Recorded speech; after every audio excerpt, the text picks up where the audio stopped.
In the harsh chill of December's winter, James's small farm became the battleground where his love for Deep faced its greatest challenge yet. Separation, forced by the pressure from his father, Mr. Tongue.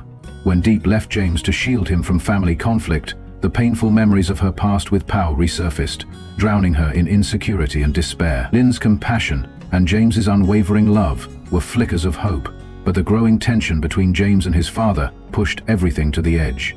This episode, Chapter 28, will reveal whether their love can survive or be crushed by prejudice and the weight of the past. At dawn on James's farm in Tan Min village, the biting December air covered the fields like a thick blanket. Fog stretched across rows of lush vegetables that Deep once tended daily. A dense mist veiled even the distant treetops, their silhouettes barely visible under the dim morning light, like a faded countryside painting, its vivid strokes blurred by time. And now, by her absence, the temperature hovered just above 37 degrees Fahrenheit, and the wind cut through the open field like icy needles, carrying winter's sharp breath. It slipped through the leaves, now growing quietly without care, like orphans abandoned in a barren land. Dewdrops shimmered on the vegetable leaves like tiny gems in the pale light, sliding down and landing on the red soil below. Each droplet like a silent tear Di left behind. No one was there now to watch them fall or to tend to the plants. The frail hands that once weeded the beds and watered them each morning were gone. Tiara, who had labored through scorching sun and endless rain, who used her cracked, worn hands to fertilize the soil and coax green life from the earth, had left. The fields lay cold and silent, broken only by the whistling wind through dry trees, a mournful tune echoing the loss. Even the chirping sparrows from afar sounded faint and lonely, unable to chase away the emptiness where once Dieppe and James's laughter filled the air. James's farm, once a garden where their love had blossomed, now felt hollow, much like Deep's heart after she walked away. Her soul shattered by Mr. Tongue's biting words the day before, echoing in her mind like a dagger.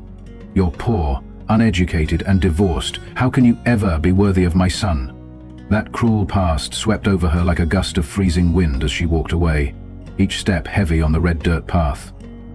Pow, her abusive ex-husband of 5 years, had once roared in a drunken rage, his hoarse voice dripping with contempt.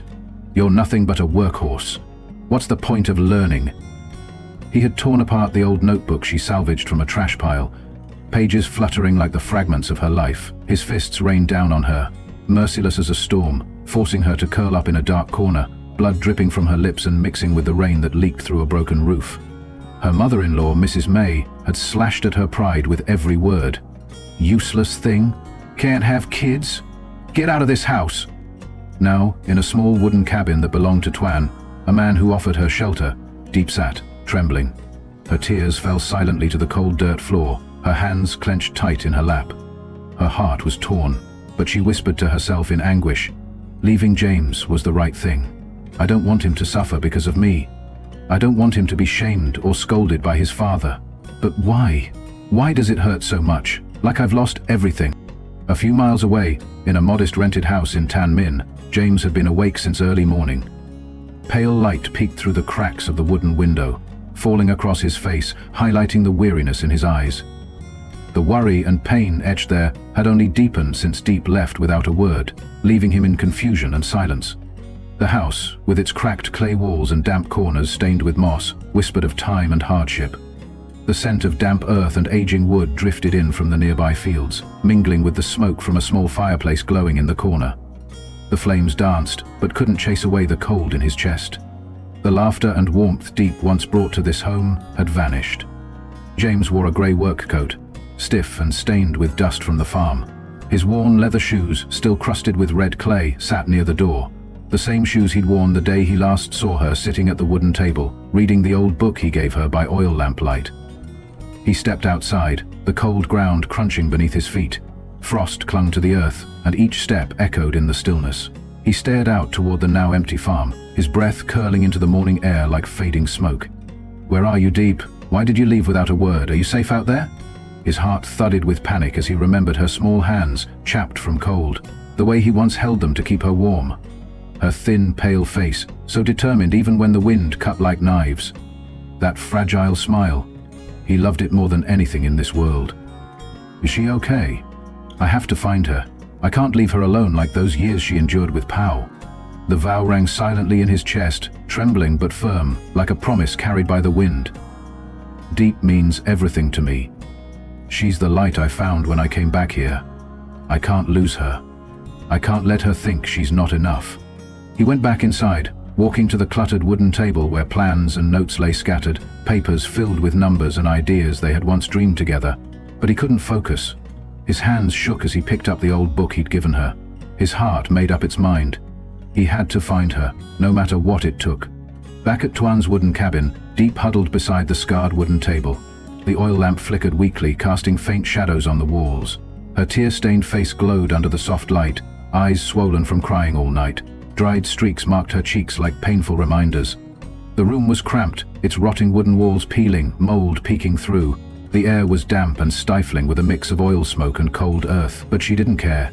Her thin arms hugged herself for warmth, and her mind spun with guilt and fear. Tuan stepped in, the creaky door groaning open. Faint daylight outlined his worried face. His voice was low but gentle. "Deep, what's going on? Why'd you leave the farm?" Deep looked up, her blurred eyes filled with tears. Her voice was hoarse, choked with emotion. "James's father doesn't accept me. He said I'm not worthy. I don't want James to suffer because of me. I don't want him to lose his family or be shamed." Tuan sighed and stepped closer, resting a firm hand on her shoulder. His eyes softened. "Don't think like that. James truly loves you. He won't care about what his father says, but I get it. Mr. Tung is intense. He scared me stiff the first time I met him." Deep lowered her head, tears dripping onto the old table, soaking into the cracks like dark stains. Her voice trembled. "I just want James to be okay. I can't stay. I don't want him to choose between me and his family." Tuan nodded slowly, his voice steady. "You can stay here for now. I'll tell James when the time is right. But don't blame yourself. You're more worthy than you think, Deep. James sees that. So do I." She clenched her hands, fingers pale from the cold. Pain twisted in her chest as memories of Pao came flooding back. Those senseless beatings in the dark. Pao's drunken growl, "You're nothing but trash," forcing her into a corner. Mrs. May's cruel words cutting deep. "If you can't have kids, get out. Don't shame my family." And that bitter, lonely walk down the cold dirt road after they kicked her out. Only Haki, the little dog, had followed, its sad eyes saying, "I won't leave you."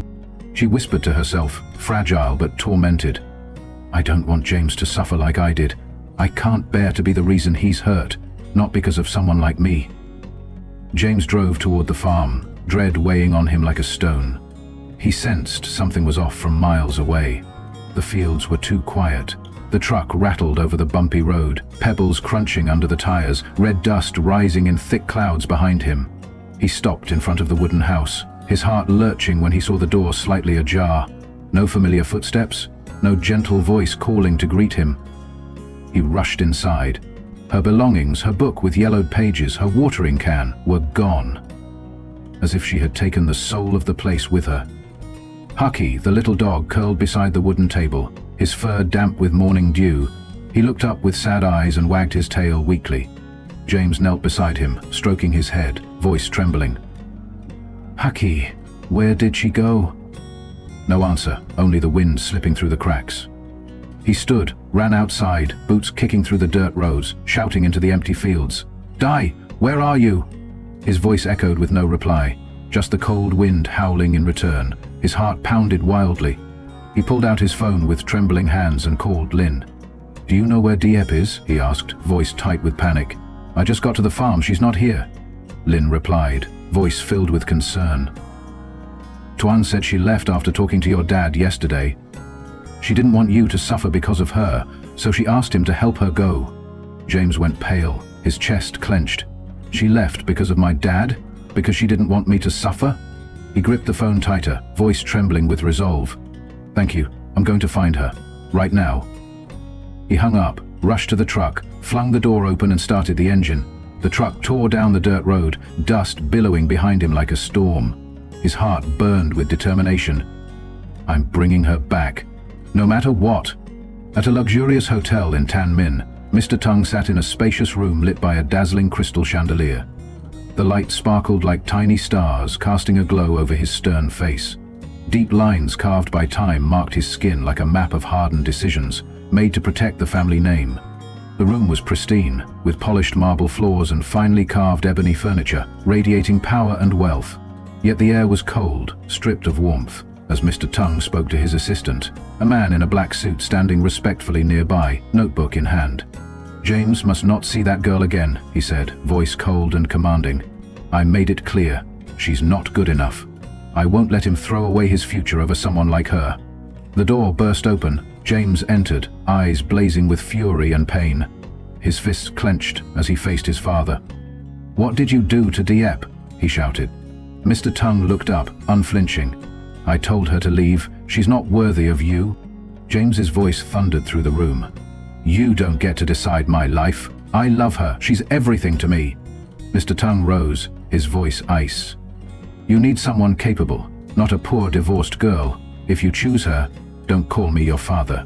James's jaw tightened. "I don't need anyone but Deep. Do what you want. I'm going to find her." He turned, footsteps echoing against the marble as he left, heartbreaking but resolute. Back at Tuan's, Deep sat in the dim light, her face wet with tears, eyes raw with sorrow and regret. Tuan walked in quietly. "James is looking for you," he said softly. "He sounded shaken when he called me." Deep wept, voice breaking. "I left so he could be okay. But why does it hurt so much?" Her heart stirred. Memories of James filled her, the warmth of his hand in the cold, the patience in his voice as he helped her learn to read, his comforting words, "You've got this, Deep." She wondered, a small voice rising inside her. Can our love survive? James's father finally agrees to their love after all the turmoil, but will things ever be simple? Chapter 29 holds the answer. Để đón nhận hạnh phúc, hay cô mãi bị giam cầm trong chính những vết thương lòng không lành? Câu trả lời nằm trong những giờ khắc cảm xúc của tập 13 này. Chúc các bạn nghe truyện vui vẻ. Diệp đứng giữa cánh rừng thưa, nơi những chiếc lá rong xanh mướt rủ xuống như những tấm rèm tự nhiên. Ánh nắng đầu ngày xuyên qua tán cây, chiếu lên khuôn mặt cô những vệt sáng mờ nhạt, làm nổi bật đôi mắt trầm buồn. Hôm nay cô quyết định đi hái lá rong để bán. Một công việc đơn giản nhưng đủ để cô cảm thấy mình còn giá trị trong cuộc sống đầy bất ổn này. Trong lòng cô, một ý nghĩ lặp đi lặp lại, như tiếng gió rít qua rừng. Cô cần tiền, không chỉ để sửa sang trang trại mà giam đã cho cô ở nhờ, mà còn để chứng minh rằng cô có thể tự đứng vững, không còn phụ thuộc vào sự thương hại của bất kỳ ai, kể cả anh. Cô bước đi, tay cầm chiếc cùi tre đã sờn cũ, đôi chân chai sạn đẫm lên những chiếc lá khô kêu xào xạc. Mỗi bước chân là một lần cô tự nhủ rằng mình phải mạnh mẽ, phải quên đi những ngày tháng bị hành hạ trong căn nhà cố bao. Người chồng cũ từng biến cô thành nô lệ hơn là một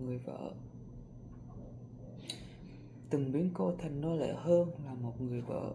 Nhưng khi cô cúi xuống nhặt từng chiếc lá rong, hình ảnh Giam bất ngờ chợt hiện lên trong tâm trí. Anh đã xuất hiện như một tia sáng giữa bóng tối. Cô kéo cô ra khỏi địa ngục ấy bằng lòng tốt và sự kiên nhẫn. Vậy mà trái tim cô lại run rẩy, không phải vì hạnh phúc mà vì nỗi sợ hãi rằng tất cả chỉ là sự thương hại trá hình. Diệp dừng lại, tay nắm chiếc lá rong đến mức nó nhàu nhĩ. Cô tự hỏi liệu mình đang tự dệt nên một giấc mơ không có thật. Giam với dáng vẻ lịch lãm của một CEO giàu có và cô, một người phụ nữ nghèo từng bị chồng ruồng bỏ. Hai thế giới ấy làm sao có thể hòa hợp? Trong sâu thẳm tâm hồn, cô khao khát được yêu thương, nhưng nỗi tự ti như một bức tường vô hình ngăn cô lại. Cô thở dài, đặt chiếc lá vào gùi, rồi tiếp tục bước đi, mang theo cả hy vọng lẫn hoài nghi. Tại phiên chợ nhỏ của thị trấn, Diệp bày bó lá rong ra một góc đường nơi dòng người qua lại tấp nập, nhưng chẳng mấy ai để ý đến cô. Cô đứng đó lặng lẽ quan sát những gương mặt xa lạ, lòng trĩu nặng. Một người phụ nữ trung niên ngang qua, ánh mắt thoáng nhìn xuống hàng lá của cô.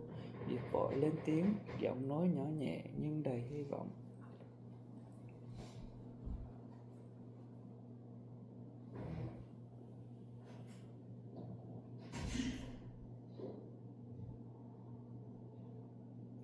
Diệp vội lên tiếng, giọng nhỏ nhẹ nhưng đầy hy vọng. Chị ơi, chị mua lá rong không ạ? Người phụ nữ lắc đầu bước đi mà không ngoảnh lại, để lại Diệp với chút thất vọng thoáng qua. Cô tự nhủ rằng không sao, rằng chỉ cần kiên nhẫn rồi sẽ có người mua.